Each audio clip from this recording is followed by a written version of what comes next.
Assalamualaikum warahmatullahi wabarakatuh.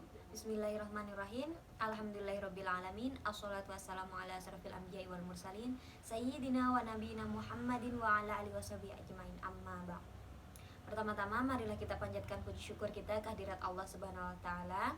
Salam serta salam tak lupa kita haturkan kepada junjungan alam, yakni Nabi besar Nabi Muhammad sallallahu alaihi wasallam. Di sini kami dari kelompok 2 yang beranggotakan saya Latifatul Hasanah, saya Muhammad Nur, saya Imam Firdaus. Di sini kami akan menyampaikan materi kami dengan judul proses komunikasi antar personal. Langsung saja kepada Imam Firdaus untuk menyampaikan materinya. Sebelum memasuki proses komunikasi antar pribadi, kita terlebih dahulu harus memahami apa itu komunikasi antar pribadi. Dari beberapa ahli menjelaskan, yaitu Joseph De Vito, bahwa komunikasi antar pribadi adalah proses penerimaan dan pengiriman pesan antara dua individu atau antar individu dalam kelompok, yang dimana terdapat beberapa efek dan umpan balik.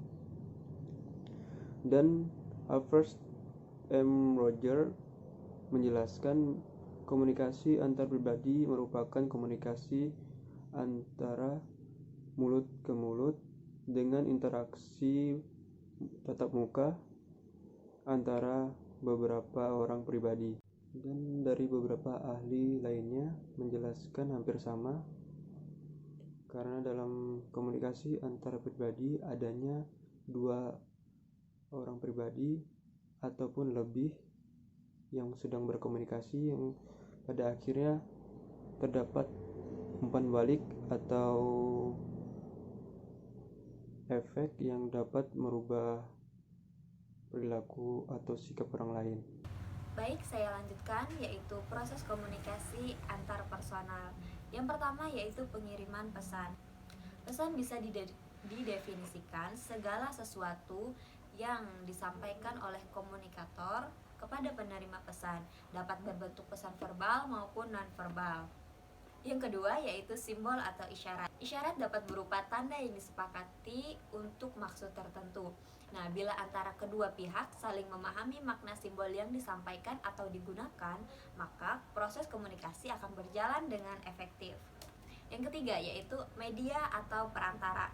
Media komunikasi dimaksudkan sebagai perantara atau jembatan dalam menyampaikan informasi. Nah, media ini bisa menjadi penting dan juga tidak penting. Media akan menjadi penting ketika kita berkomunikasi jarak jauh, misalnya media yang digunakan yaitu telepon.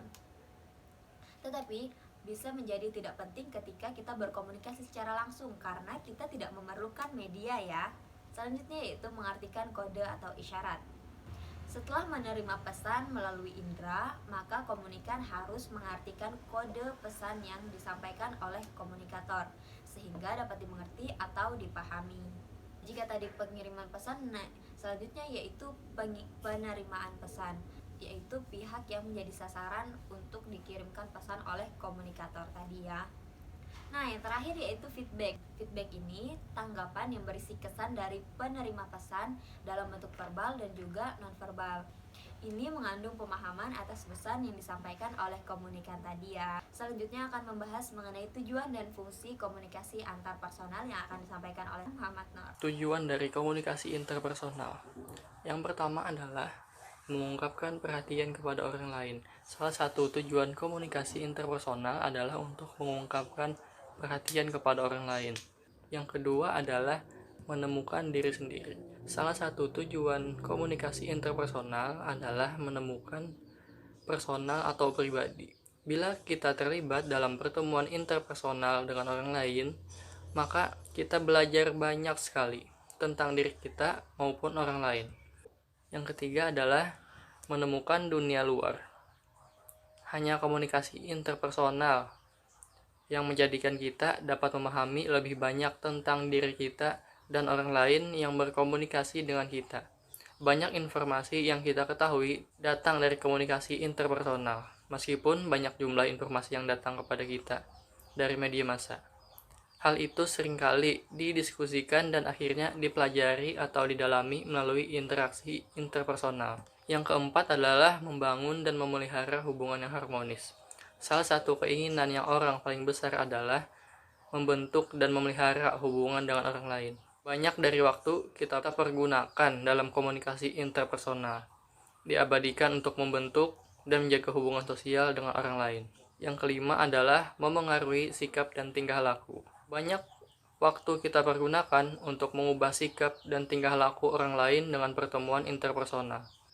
Yang keenam adalah mencari kesenangan atau sekedar menghabiskan waktu. Dengan melakukan komunikasi interpersonal semacam itu, kita dapat memberikan keseimbangan yang penting dalam pikiran dari semua keseriusan di lingkungan kita. Yang ketujuh adalah menghilangkan kerugian akibat salah komunikasi.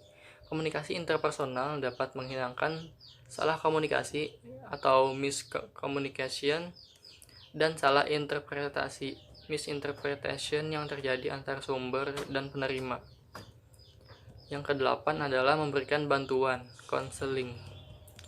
Ahli-ahli kejiwaan, ahli psikologi, ahli klinis, dan terapi menggunakan komunikasi interpersonal dalam kegiatan profesional mereka.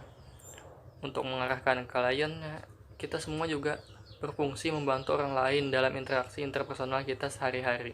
Selain pada tujuan komunikasi interpersonal, juga ada fungsi komunikasi interpersonal, yaitu agar menjadi tahu, lalu memberi masukan input ataupun output, mengarahkan atau diarahkan, memengaruhi dan dipengaruhi, dan mengandung fungsi insidental atau netral, yaitu fungsi yang hanya berlaku di suatu insiden ataupun waktu saja.